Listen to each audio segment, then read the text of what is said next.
రోజు స్ట్రైక్ లెక్కనే ఈవినింగ్ అందరం కొంతమంది గ్యాదర్ అయినాం. నిన్నటి నుంచి రిలే నైట్ కూడా స్టార్ట్ చేసినాం అనమాట. 5 ఉన్నాం. ఇంతలోపు సడన్గా ప్రిన్సిపల్ మేడం బయటికి వెళ్ళింది, కాస్త మళ్ళీ వచ్చేసింది. ఇంతలోపు ఏసీపీ వచ్చాడు. ఏసీపీ వచ్చి ఏదో మేడంతో మాట్లాడేసి బయటకు వచ్చాడు. బయటకు వస్తే మేము వెళ్ళి అడిగినాం అనమాట, ఏం సార్ ఏమవుతుందంటే, ఏం లేదు రేపు పండగ కదా, బయట అంతా క్రాకర్స్ విజిలెన్స్ ఉంటుంది, ఇల్లీగల్ షాపులు పెడతారు, పుట్టిగానే అమ్మ అయినా అయ్యే మేము మీటింగ్ కూడా అయింది కదా, ఊరికే మేడంని కలిసిపోదామని వచ్చినా అన్నాడు. సరే ఈడేదో బిస్కెట్ కూడా వేస్తుండన్న డౌట్ వచ్చింది మాకు. నైట్ అందరం ఇట్లనే పడుకున్నాం చూస్తూనే ఉన్నాము. సరే కరెక్ట్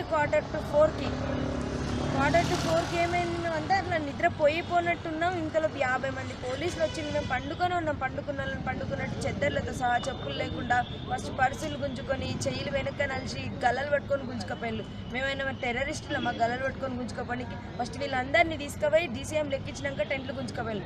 టెంట్లు కావాలంటే చక్కగా మేమే టెంట్లు ఇస్తుంటాం కదా, ఏం చెప్పకుండా ఆర్డర్ ఎవరిచ్చిందో చెప్పకుండా డైరెక్ట్ మనుషుల్ని తీసుకుపోవాల్సిన అవసరం. టెంట్లు కావాలన్నప్పుడు టెంట్లను తీసుకుపోవాలి. డైరెక్ట్ వచ్చి మనుషులు ఎందుకు ఎక్కించినట్టు? మేమేమైనా టెర్రరిస్టులమా?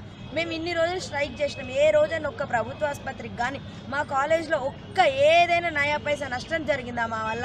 ఇవన్నీ అణిచితొక్కితే స్ట్రైక్ మాత్రం ఏ రోజు అణిచితొక్కదు. గొంతు నొక్కినంత మాత్రాన కాదు. ఒక్క జూడా గొంతు నొక్కితే 100 మంది జూడాలు వస్తారు. ఈ ఉద్యమాన్ని ఇప్పుడు ఇన్ని రోజుల నుంచి జూనియర్ డాక్టర్ల ఉద్యమంగా ఉంది, ఇప్పటి నుంచి ప్రజా ఉద్యమంగా మారుతుంది.